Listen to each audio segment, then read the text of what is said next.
Келесі тақырыбымыз ОБТ-дағы өте бір маңызды тақырыптардың бірі газдардың салыстырмалы тығыздығы. Енді бұл бір газдың екінші газбен салыстырған кезде қанша есе ауыр немесе жеңіл екендігін көрсететін өлшеусіз шама екен. Ол D әрпімен белгіленеді. Мысалы үшін D тең болады М1 бөлінген М2, яғни бірінші газдың молекулалық массасын екінші газдың молекулалық массасына бөлеміз. Мысалы, енді тақырып түсінікті болу үшін есептеріне бірден көшейік. Көмірқышқыл газының сутек бойынша салыстырмалы тығыздығын есептеу. Яғни MCO2 тең болады бізде 44.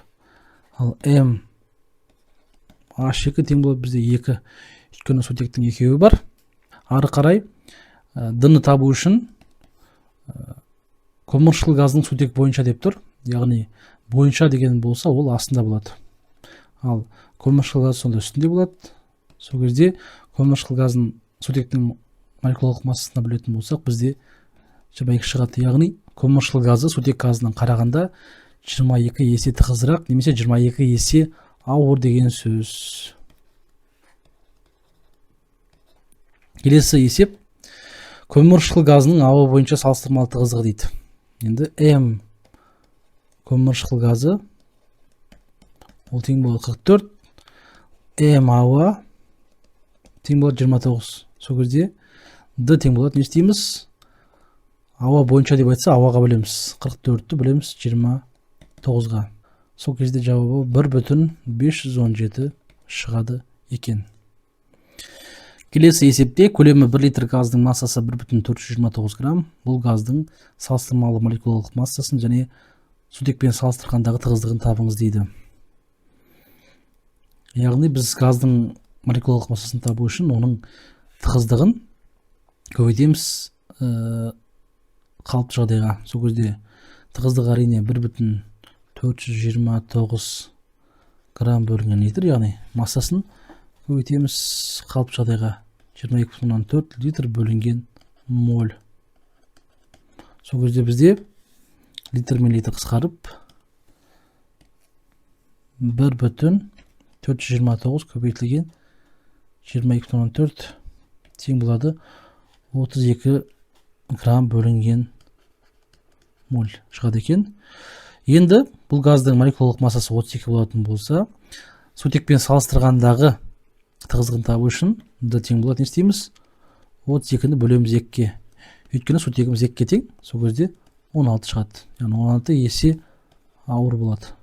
Келесі есепте көлемі 50 литр белгісіз газдың салыстырмалы тығыздығы ауамен салыстырғанда 0,586 болатын болса, оның массасын және сутекпен салыстырмалы тығыздығын есептеңіз дейді. Мына жерде ауамен салыстырмалы тығыздығы берілген. Біз сол арқылы молекулалық массасын табамыз. Сол кезде М тең болады 0,586-ны көбейтеміз қаншаға? 29-ға. Сонда 0,586-ны көбейтеміз 29-ға тең болады 17 шығады екен. 16,94, яғни 17 шығады. Ары қарай оның массасын табу үшін көлемі 50 литр берілген, яғни біз моль табамыз. Сол кезде N тең болады В бөлінген ВМ 50 бөлінген 22,4. 50 бөлінген 22,4 тең болады 2,23 шығады екен моль. Енді массаны табу үшін не істейміз? Сол мольді көбейтеміз мольдарлық массасына. Сол кезде бізде 17 көбейтілген 2,23 тең болады 37,95 грамм. 37,95 грамм. Енді жуық шамамен алған кезде 38 грамм болады екен. Сутегімен салыстырмалы тығыздығы дейді. Енді бұл жерде массасын бөлмейсіздер, бұл жерде молекулалық массасын бөлесіздер, яғни 17 бөлеміз. Сол кезде бізде DH2 тең болады 17 бөлінген 2 тең болады 8,5 шығады екен. Яғни сутекпен салыстырғанда 8,5 есе ауыр деген сөз. Келесі тақырыбымыз газдың абсолютті тығыздығы. Яғни ро тең болады масса бөлінген мольдарлық көлем. Енді мольдарлық көлемді барлығымыз білеміз. 22,4 литр бөлінген моль. Енді бұл газдың яғни өз тығыздығы, біреумен салыстырғандағы тығыздық емес.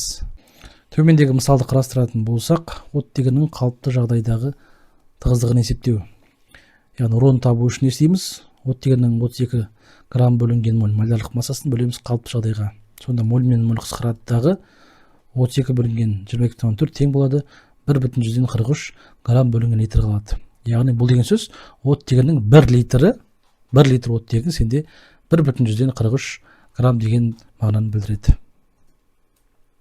Келесі есепте белгісіз газдың тығыздығы 1,52 грамм бөлінген литр болса, оның 10 литр газдың массасын табыңыз дейді. Енді массаны табу үшін әрине тығыздықты көлемге көбейтеміз. Сол кезде бізде 1,52-ні көбейтеміз 10-ға, тең болады 15,12 грамм шығады екен. Литр мен литр қысқарады сол кезде. Келесі есепте көлемі 30 литр ауамен салыстырғандағы тығыздығы 2-ге тең газдың массасын және тығыздығын есептеңіз дейді. Енді ауамен салыстырғандағы тығыздығы 2-ге тең болатын болса, яғни М тең болады, бізде 29 көбейтілген 2, яғни ауадан 2 есе ауыр деген сөз. Сол кезде бізде 58 грамм бөлінген моль шығады.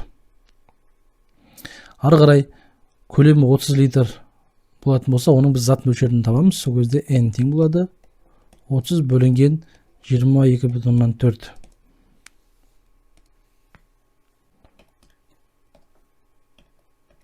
Сол кезде 1-де 34 шығады. 1,339 моль шығады.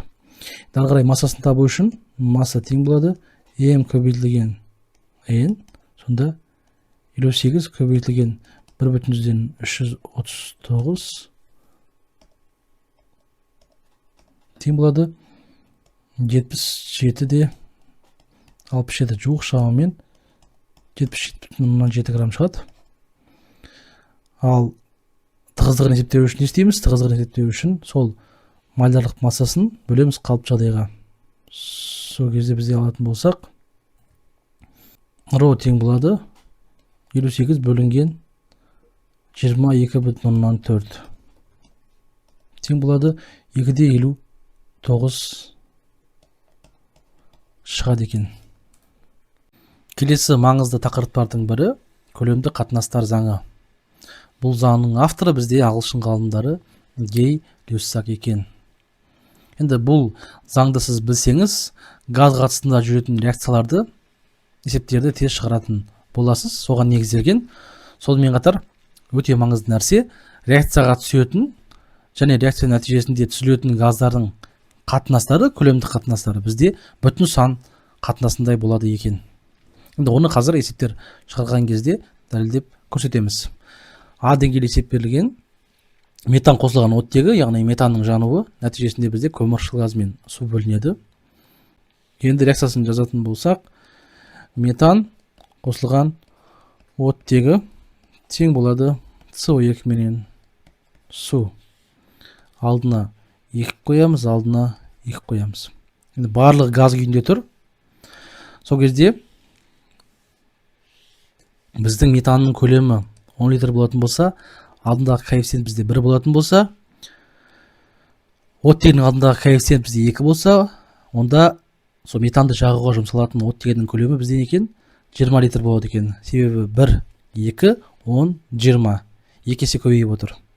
Дәл сол сияқты бөлінетін көміршыл газының алдындағы коэффициент бізде 1 болса, оның көлемі метанмен бірдей болып 10 литр болады екен. Ал бөлінген су буының көлемі, яғни газ күйіндегі, ол бізде алдындағы коэффициент 2 тұр, сондықтан да бізде 20 литр болады екен. Сол кезде жұмсалатын оттегінің көлемі бізде қанша екен? 20 литр. Ал көміршыл газдың көлемі бізде әрине қанша екен? 10 литр екен. Осындай есептерді жүргізуге негізделген. Келесі есеп, енді бұл әр газдарға берілген, әрі артық кем есептері. Азот пен сутегі реакцияға түсіп, нәтижесінде аммиак бөлінеді. Егер реакцияға 6 литр азот, 15 литр сутегі алынса, реакция нәтижесінде қанша литр аммиак түзіледі, қай газ артық мөлшерде қалады және оның көлемі қанша дейді. реакциясын құрастыратын болсақ, азот қосылған сутегі тең болады аммиак. Алдына 2 қоямыз, алдына 3 қоямыз, алдына 1 қоямыз. Енді біз азоттың көлемін 6 литр деп берген, ал сутегінің көлемі бізде 15 литр екен.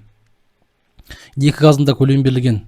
Бізге қайсысы артық, қайсысы кем екенін табу үшін, бұл газдар болса барлығы, біз не істейміз? Алдындағы коэффициентке бөлеміз. Сол кезде 6-ны 1-ге бөлсеңіз, мына жерде 3-ке бөлсеңіз, сізде 6 шығады, мұнда 5 литр шығады. Енді 5 моль шығады. Сол кезде бұдан шығатын қорытынды сутегінің зат мөлшері аз деген сөз. Ол тіпті 15 литр болса да. Яғни біз сутекпен шығарамыз. Сол кезде бізде сутекпен шығаратын болсақ, онда қанша көлем аммиак бар екендігін табу үшін не істейміз? Астына 2 қоямыз. Өйткені мұнда 3 тұр міне. Сонда аммиактың көлемін табу үшін сол 2-ні 15-ке көбейтіп 3-ке бөлеміз. Сол кезде бізде 10 литр шығады екен. Яғни түзілетін аммиактың көлемі бізде 10 литр болады. Енді тағы да қараңыздар, мына жерде алдында 3 тұр коэффициент, мұнда 1 тұр. Бұдан шығатын қорытынды реакцияға түсетін азоттың көлемі сутектің көлеміне қарағанда 3 есе аз деген сөз. Яғни өшірем. Сол кезде бізде x тең болады, бізде 3 1 болса, онда бізде 15 болса, 15-ті 1-ге көбейтіп 3-ке бөлсем, бізде шығады екен 5 литр. Сонда бізде көлем аммиак тең 10 литр болады. Ал көлем азот артық тең болады. Не істейміз? Бізде азоттың бастапқы көлемі 6 литр болды. 5 литр реакцияға түседі сутекпен. Сол кезде бізде артық 1 литр азот қалады екен. Осындай артық кем есебі. Сонда біз қалыпты жағдайды пайдаланбай-ақ тез шығара салуға болады екен. Келесі есепте пропан газының көлемі 20 литр болатын болса, оны толық жағу үшін қанша ауа қажет?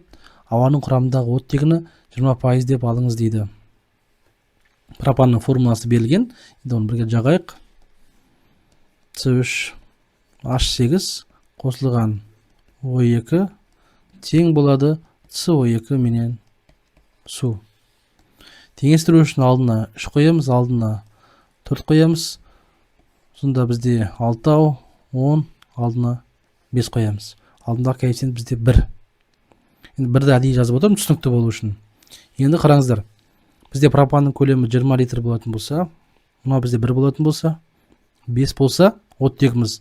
Онда оттегінің көлемі пропан газының көлеміне қарағанда 5 есе көп деген сөз. Яғни 5-ті көбейтіп 20-ға бөлемін 1-ге, сол кезде бізде 100 литр шығады. Бұл таза оттегінің көлемі. Енді ауаның көлемін табу үшін сол 100 литр оттегіміз бізде тең 20% болады ауаның құрамында.